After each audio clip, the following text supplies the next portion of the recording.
Hello நண்பர்களே, இன்று நாம சும்மா சில்லா ஒரு இன்ட்ரெஸ்டிங் ஸ்டோரி பத்தி பேசலாம்.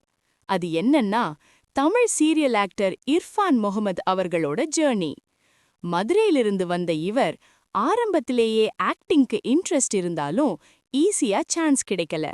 கொஞ்சம் ஸ்ட்ரகிள், கொஞ்சம் முயற்சி, அப்படியே ஸ்லோவா என்ட்ரி எடுத்தாரு இண்டஸ்ட்ரிக்குள். அவரை எல்லாரும் நோட்டீஸ் பண்ண ஆரம்பிச்சது கனா காணும் காலங்கள்ல வந்த வினீத் கேரக்டர்ல தான். அந்த ரோல் ரொம்ப நேச்சுரலா இருந்ததுனால பல பேருக்கு இன்ஸ்டன்டா கனெக்ட் ஆயிடுச்சு.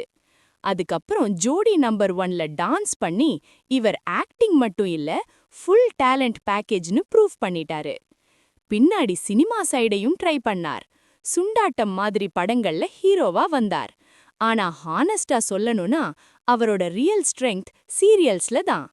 சரவணன் மீனாட்சி, வாகை சூடவா மாதிரி ஷோஸ்ல அவர் ஃபேமிலி ஆடியன்ஸ்க்கு ரொம்ப க்ளோஸ் ஆயிட்டாரு.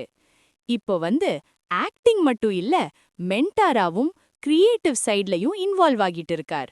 ஓவராலா பார்த்தா ஸ்லோவா பில்ட் பண்ணி இப்போ ஒரு சாலிட் பிளேஸ் எடுத்திருக்காருன்னு சொல்லலாம். சரி, உங்களுக்கு இர்ஃபான் பிடிச்சிருந்தா கீழ கமெண்ட்ல சொல்லுங்க.